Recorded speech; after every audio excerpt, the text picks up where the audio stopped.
Tahukah kamu, bangsa Indonesia memiliki 1.340 suku, 2.500 bahasa daerah, dan 6 agama.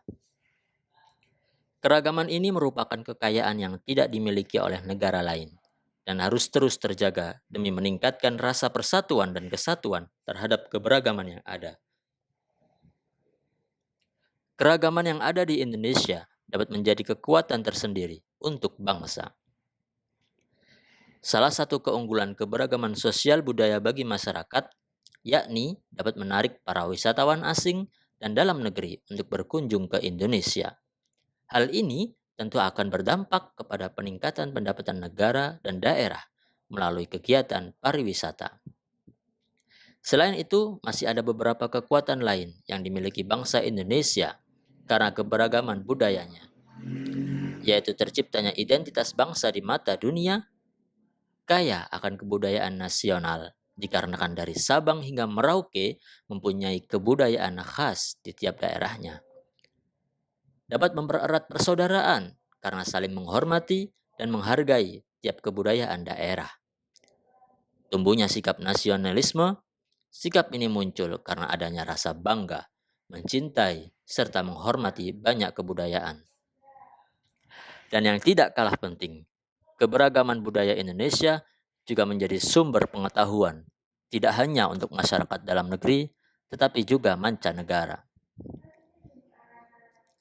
Namun, di samping memiliki kekuatan besar tersebut, terdapat kelemahan, yakni perbedaan budaya kerap dijadikan alasan untuk menolak persatuan. Mungkin itu pula yang menyebabkan multikulturalisme kerap dianggap menjadi kambing hitam perpecahan dan sumber konflik.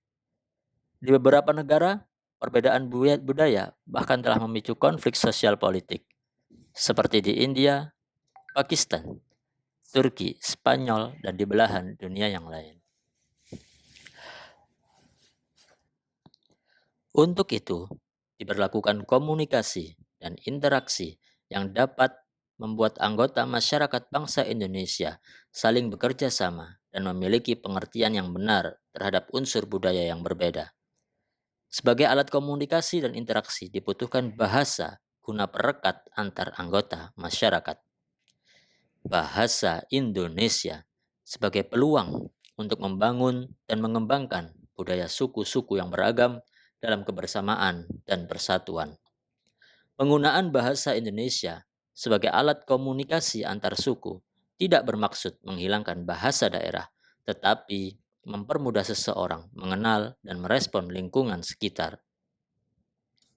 Hal ini diharapkan dapat membangkitkan kebudayaan lokal bangsa Indonesia. Karena itu, diperlakukan peran masyarakat Indonesia, terlebih khusus untuk para pemuda bangsa Indonesia, untuk mencintai dan melestarikan kebudayaan bangsa Indonesia, untuk menciptakan cita-cita bangsa agar tetap menjaga keutuhan warisan nenek moyang. Hal ini nantinya yang akan dilihat dan diakui oleh dunia internasional sebagai bangsa yang hidup dan tinggal di negara kepulauan yang memiliki budaya Nusantara yang khas, dengan harapan dapat menarik perhatian para wisatawan atau turis dari berbagai mancanegara untuk datang ke negara Indonesia.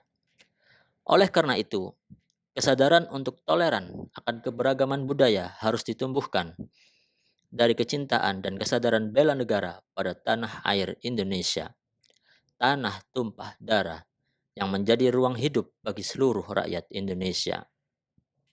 Dari cinta tanah airlah berawal tekad untuk menjamin kelangsungan hidup bangsa dan negara Indonesia dari berbagai ancaman.